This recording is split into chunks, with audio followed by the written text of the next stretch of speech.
A la hora de hablar de países que llegaron a distintos pactos con la Alemania nazi, a los anticomunistas les encanta sacar a la palestra el tan conocido Pacto Ribbentrop-Molotov o el Pacto de No Agresión Germano-Soviético, pero callan ante los distintos pactos que llegaron los países capitalistas con los nazis. Entre 1933 y 1939 hubo hasta 12 pactos con los nazis, pero tal vez el pacto más conocido y que en verdad supuso la claudicación de Reino Unido y Francia ante el nazifascismo fue el Pacto de Múnich de 1938. Así que en este vídeo os voy a hablar sobre el Pacto de Múnich de 1938. Vamos con el vídeo, esto es Replaneta, comenzamos.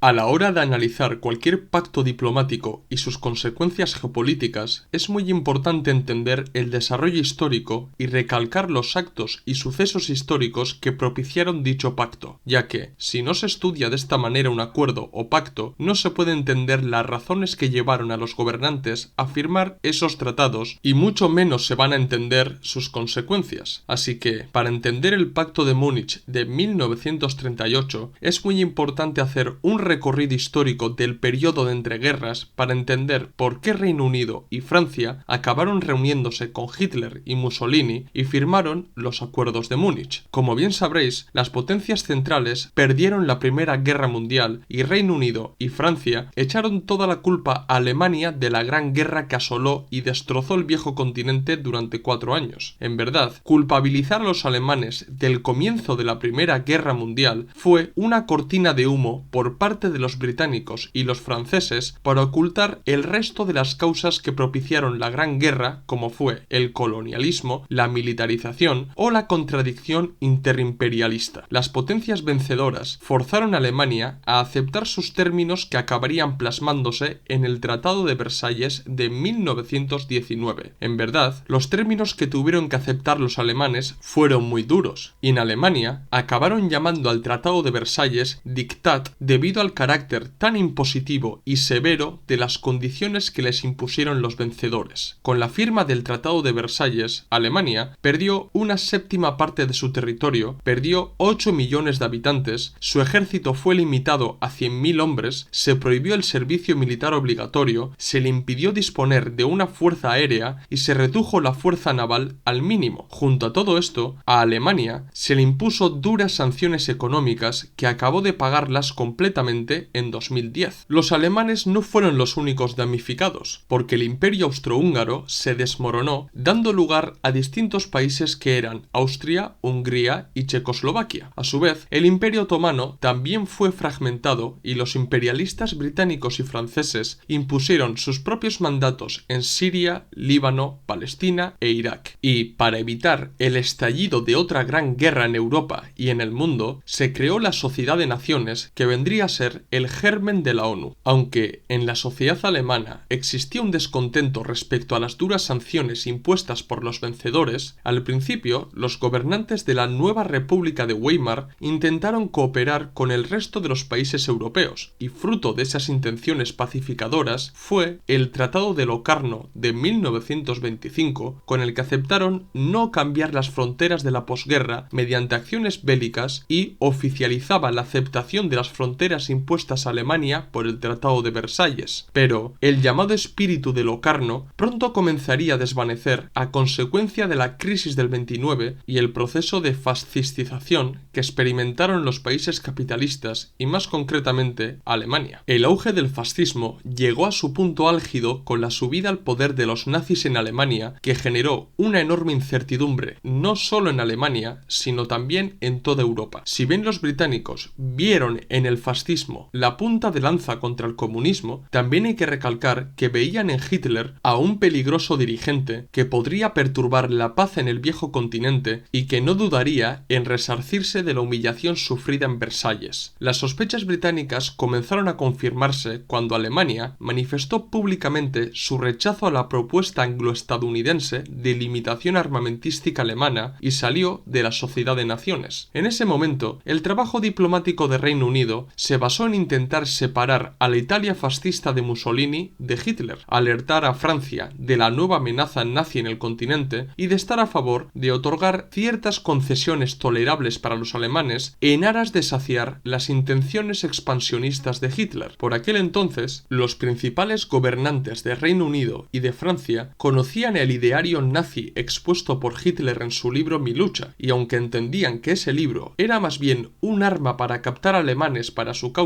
tenían cierto temor a que los nazis comenzaran a trabajar acorde a lo expuesto por su líder en su libro. Conocían la idea desarrollada por Hitler sobre el espacio vital que necesitaba Alemania y de la conquista de Europa del Este, de modo que, si bien era interesante que el nazismo supusiera un arma letal contra la URSS, debían estar preparados ante la inevitable agudización de la contradicción interimperialista que podía volverse contra las dos principales potencias europeas. De ahí que, poco a poco, el gobierno británico cambiara su parecer respecto a su gasto militar y pasara del gasto militar mínimo a aumentar considerablemente su rearme. En verdad, lo último que querían los británicos y los franceses era otra gran guerra en Europa, y la actitud predominante fue la del apaciguamiento, pero los nazis aprovecharon esta débil actitud en política exterior para comenzar a violar paulatinamente el Tratado de Versalles y el de Locarno. La primera prueba de ello fue el rearme de Alemania, que al principio lo realizaron de una manera semiclandestina, o mejor dicho, a escondidas. Pero ocultar esas acciones no sirvió de nada, porque las principales potencias del mundo ya conocían las acciones que estaba realizando el Tercer Reich.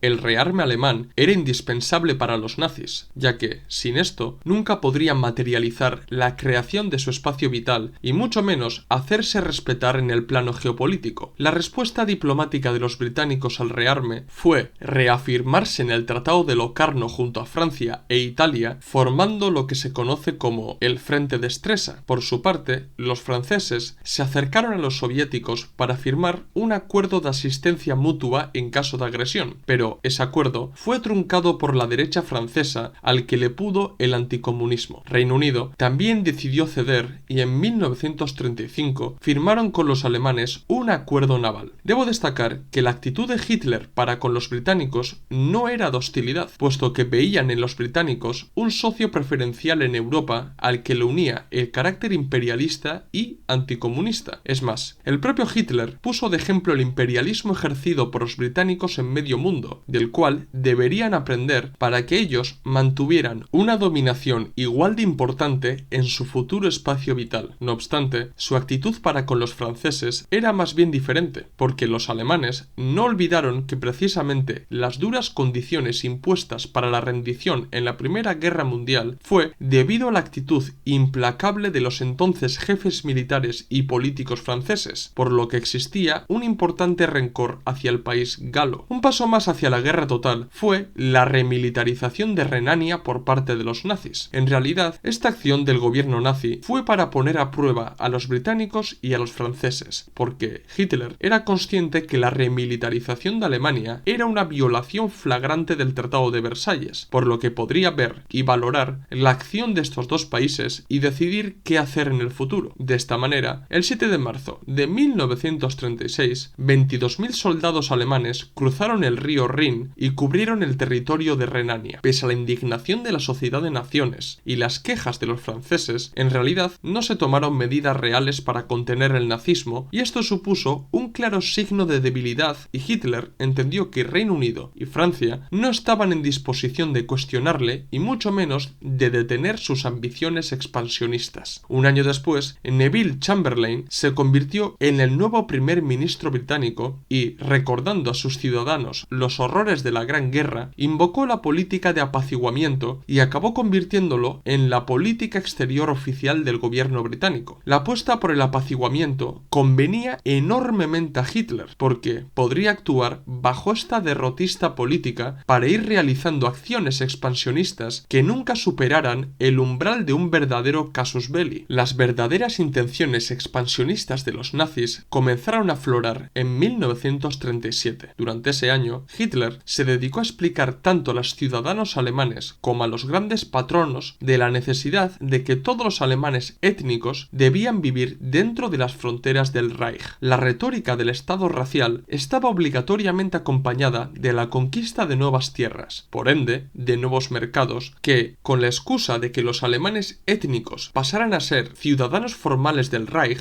el Estado-nación alemán vería aumentado su territorio y la posibilidad de obtener más mano de obra y materias primas. Austria fue la primera víctima de los nazis. En marzo de 1938, los alemanes traspasaron la frontera con Austria y se hicieron con el dominio del país sin necesidad de utilizar la fuerza bélica. Austria pasó a formar parte de la Alemania nazi. Nuevamente, la actitud británica y francesa respecto a la anexión de Austria fue de indignación, pero en las altas esferas políticas de estos países imperaba la visión de que era esperable que tarde o temprano los alemanes se hicieran con el control de Austria. La pasividad de estos dos países fue imperdonable, porque obviaron los cambios cuantitativos que los nazis estaban acumulando y que servían para alimentar aún más el rasgo expansionista e imperialista del nazismo, que agudizaba de sobremanera la contradicción interimperialista. Creyendo que ciertas concesiones como la remilitarización de Renania o la anexión de Austria saciarían el expansionismo nazi, provocaron lo contrario. Los nazis vieron la debilidad de Francia y de Reino Unido y continuaron con sus políticas en pro del espacio vital. La siguiente víctima sería Checoslovaquia, pero la anexión de este país no iba a ser tan fácil como fue la de Austria. Hay que tener en cuenta que en los Sudetes de Chequia se encontraban alemanes étnicos que habían quedado dentro de las fronteras checoslovacas y, entre esos alemanes, nunca desapareció el deseo a formar parte de Alemania, por lo que los nazis explotaron la idea de proteger a los alemanes de los Sudetes para justificar su anexión. El plan estaba claro: difundir la idea de que los alemanes de los Sudetes estaban injustamente dentro de un país ajeno a ellos y que debían regresar a Alemania. Esto justificaría la anexión de los Sudetes y, una vez cumplida esta misión, procederían a tomar toda Checoslovaquia. Otra vez, la actitud del gobierno británico y de sus socios fue nefasta, porque en vez de cortar de raíz las oscuras intenciones nazis, dijeron que comprendían los argumentos de Hitler y que los Sudetes debían tener el derecho a elegir si querían formar parte de Alemania o de Checoslovaquia. O sea, la actitud imperante era sacrificar los Sudetes para salvar el resto del país. Esta actitud fue imprudente y, por ejemplo, Winston Churchill fue de los pocos que entendieron la geopolítica y la verdadera amenaza que suponían los nazis, por lo que fue de los pocos destacados políticos británicos que se opusieron al apaciguamiento de Chamberlain. Hitler no iba a desistir en su intención de hacerse con Checoslovaquia, por lo que puso en marcha una vieja jugada política de apoyar a los insurrectos alemanes de Checoslovaquia para visibilizar sus exigencias de regresar a Alemania y presionar desde dentro al gobierno nacional. De esta manera, fue la Alemania nazi la que financió y ayudó a crear el Frente Patriótico de los Alemanes de los Sudetes, de carácter nazi, que trabajaría en los Sudetes para cumplir con el objetivo hitleriano de anexionar primero los Sudetes y posteriormente toda Checoslovaquia. Los argumentos nazis fueron progresivos, me explico. Al principio pedían respeto y autonomía para los alemanes de los Sudetes, pero para septiembre de 1938 ya el discurso estaba claramente orientado a exigir la anexión alemana de los Sudetes. ¿Qué hicieron los británicos y los franceses? Nuevamente actuar de la peor manera posible. Reino Unido, en aras de no tener que enfrentarse con Alemania en una guerra, rechazó toda promesa de garantizar la integridad territorial checoslovaca. Por su parte, Francia se negó a combatir en una guerra contra los nazis sin los británicos. De esta manera, ambos países recomendaron al gobierno checoslovaco que negociara con los nazis. A Checoslovaquia solamente le quedaban dos opciones: defender su territorio nacional con las armas o negociar con los nazis. La primera acción del gobierno fue movilizar al ejército y la respuesta de los alemanes de los Sudetes fue iniciar una serie de enfrentamientos contra las fuerzas de seguridad checoslovacas. La cuestión de los Sudetes dejaba de ser una mera cuestión nacional del país centroeuropeo para ser una importante cuestión internacional que podría determinar el futuro de Europa. Chamberlain, siendo consciente consciente de que la guerra podría regresar al viejo continente, decidió reunirse con Hitler para llegar a un acuerdo, pero Hitler fue implacable. Le dejó claro que los Sudetes pasarían a formar parte de Alemania a las buenas o a las malas, de modo que Chamberlain entendió que el problema que tenía ante sí era ceder ante los nazis o la guerra, y como os imaginaréis, eligió la primera opción. Evitar la guerra a toda costa era la actitud imperante entre los británicos y los franceses, que para estas alturas habían demostrado una gran debilidad en política exterior y se habían acostumbrado a ceder ante el nazismo. Entre las altas esferas políticas de las democracias burguesas se normalizó la idea de coexistir con el nazismo y el fascismo, y esta idea podría suponer dos ventajas para los capitalistas. 1. Contener el avance del comunismo. 2. Evitar la guerra total. Para septiembre de 1938, la postura oficial de París y Londres era ceder los Sudetes a Alemania, atacando la integridad nacional de Checoslovaquia en aras de conseguir la paz en Europa. Así pues, el primer ministro británico Chamberlain y el primer ministro francés Daladier se reunieron con Hitler y Mussolini en Múnich. Cabe destacar que Mussolini estuvo presente en la reunión en calidad de intermediador o como una especie de árbitro, ya que, si bien por aquellos días Mussolini manifestó públicamente su apoyo a los nazis y que estaba de acuerdo con las exigencias germanas, era partidario de iniciar conversaciones con los británicos y los franceses para que no estallara una guerra total en el viejo continente. Y, más importante aún, los grandes ausentes en las conversaciones fueron los mismos checoslovacos. Pese a ser los primeros afectados, no les dejaron estar presentes en las conversaciones. El acuerdo que se adoptó fue la de ceder los Sudetes a los alemanes, permitiendo la paulatina anexión de esta región por parte del Reich,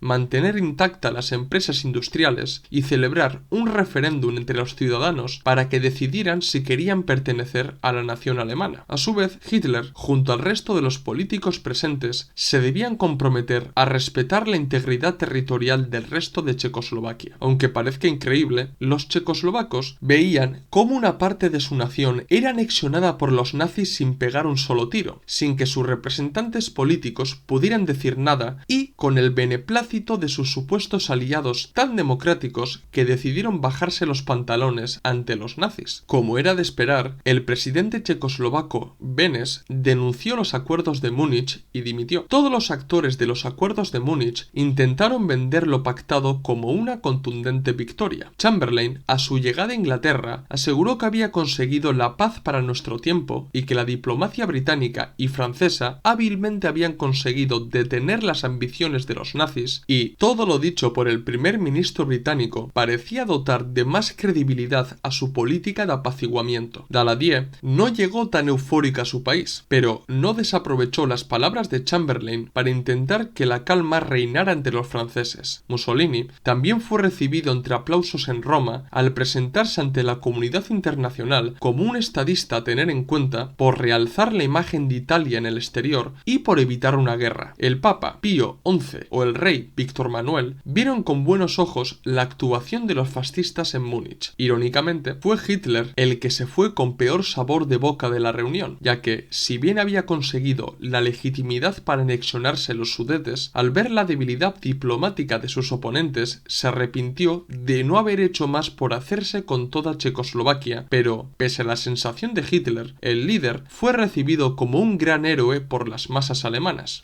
Aunque el establishment británico y francés montaron toda la parafernalia para vender su claudicación y abandono de Checoslovaquia como una victoria por la paz, en realidad los dos mandatarios eran conscientes de que habían alimentado al monstruo nazi y que no habían evitado ninguna guerra. Aparte de ellos, la propia clase trabajadora, concretamente los comunistas, los izquierdistas y los sindicalistas, aseguraron que sus políticos se habían vendido al fascismo, o el famoso caso de Churchill, que decidió abandonar la Cámara de los Comunes mientras se leía lo firmado en Múnich, y él dijo lo siguiente: el gobierno tenía que escoger entre el deshonor y la guerra. Ha escogido el deshonor y tendrá que hacer la guerra. Si Hitler quería más territorios de Checoslovaquia, Mussolini le apoyaba y Chamberlain y Daladier se habían mostrado muy débiles, el único resultado posible era la desaparición de Checoslovaquia, y precisamente eso fue lo que ocurrió. Antes de que terminara el año, Alemania e Italia continuaron con el desmembramiento de Checoslovaquia, aceptando que Hungría ocupara parte de Eslovaquia Oriental y Polonia Polonia se hicieran con el Teschen checo. En este punto, quiero destacar que las ambiciones polacas convergían con la de los reaccionarios alemanes y húngaros, por lo que negó el paso de las tropas soviéticas por su territorio para acudir en apoyo de Checoslovaquia, con quien la URSS tenía un acuerdo de ayuda mutua. Checoslovaquia estaba vendida y Hitler prosiguió con su plan de hacerse con el territorio que quedaba del país del centro de Europa. En 1939, Hitler continuó usando la retórica de que el gobierno checoslovaco estaba vulnerando los derechos de los alemanes étnicos de Bohemia y Moravia y que, a su vez, Praga estaba abusando de su dominación sobre Eslovaquia. En realidad, esto no era más que otra falacia de Hitler para justificar una futura invasión y, para asegurarse, pactó con Józef Tiso, sacerdote católico y jefe de los independentistas eslovacos, la creación de un estado eslovaco que se convertiría en un estado satélite de la Alemania nazi. Todos veían venir el siguiente paso de Hitler, pero Chamberlain, siguiendo con su nefasta actitud claudicadora, volvió a dejarle las cosas fáciles a los nazis, puesto que, cuando vio venir la inminente ocupación alemana de Checoslovaquia, anunció que el régimen interno nacional checoslovaco se había desintegrado a causa de las anexiones de sus territorios por parte de Alemania, Hungría y Polonia y por las acciones nacionalistas unilaterales de los eslovacos, y eximió a Reino Unido de una posible defensa de Checoslovaquia. Por su parte, el presidente checoslovaco Emil Hácha intentó evitar la ocupación alemana y el 15 de marzo de 1939 marchó a Berlín para reunirse con Hitler. Sin embargo, lo único que recibió el mandatario checoslovaco fue la amenaza de Hitler de bombardear Praga e invadir militarmente el país. Literalmente, Hácha fue obligado a firmar un documento con el que cedía la administración del país y la seguridad de sus ciudadanos a la Alemania nazi. De esta manera, pocas horas después de que Hácha firmara ese documento, los altos mandos militares nazis ordenaron al ejército que traspasara la frontera e invadiera Bohemia y Moravia. Para el 16 de marzo de 1939, oficialmente Checoslovaquia había dejado de existir y Bohemia y Moravia se convirtieron en protectorados a cargo de la Alemania nazi. Hungría, atenta a los pasos de Hitler, también invadió Checoslovaquia y se hizo con lo que se conoce hoy como la Transcarpatia ucraniana. Las acciones de Hitler indignaron a los diplomáticos británicos y franceses, pero uno puede preguntarse lo siguiente: ¿qué se esperaban, pues? La política de apaciguamiento de Chamberlain, que en realidad era la política de coexistencia y entendimiento con el nazismo, era una falsa ilusión debido al carácter expansionista de la Alemania nazi y porque los alemanes reclamaban un nuevo sitio en el tablero geopolítico que inevitablemente agudizaría, como efectivamente lo hizo, la contradicción interimperialista. Como he dicho antes, no fueron pocos los políticos de Occidente que vieron en el nazismo y en el auge de los fascismos un escudo contra el bolchevismo, pero el nacionalismo y el belicismo étnico también atentaba contra el resto de las repúblicas democrático-burguesas del viejo continente que sufrirían o bien el hostigamiento nazi o el auge del fascismo dentro de sus propias naciones. Reino Unido y Francia se mantuvieron impasibles o solamente realizando actos simbólicos de indignación ante los distintos actos de violación del Tratado de Versalles por parte de Alemania y, en Múnich, coronaron su pasividad claudicando y entregando en una bandeja de plata a Checoslovaquia al aceptar la anexión de los Sudetes por parte de los alemanes. El Pacto de Múnich de 1938 fue una prueba del intento de coexistencia de las democracias burguesas y capitalistas con el nazifascismo y la intención mutua de aislar, acorralar y cercar a la Unión Soviética. La pasividad de las dos principales potencias europeas en aras de evitar la guerra fue contraproducente y consiguieron todo lo contrario, que los nazis se envalentonaran y fueran a por su siguiente víctima, que fue Polonia, dando inicio a la Segunda Guerra Mundial. ¿Qué os ha parecido el vídeo? ¿Os ha gustado? ¿Os gustaría que hiciera un vídeo acerca de los pactos que hicieron los países capitalistas con los nazis? Hacérmelo saber en los comentarios y sugerirme nuevos temas para que trate en futuros vídeos. Dar like si os ha gustado el vídeo, si sois nuevos, suscribiros al canal. Recordad que en la descripción del vídeo tenéis el enlace de PayPal para donarnos dinero y ayudarnos a crecer. También tenéis en la descripción del vídeo los enlaces de los documentos y libros que tenemos a la venta en Gumroad. Pasaros por el blog de entrevistas, donde tenemos entrevistas muy interesantes, y seguirnos en las redes sociales Twitter, Facebook, Instagram y TikTok, donde subimos contenido casi todos los días. Esto es todo.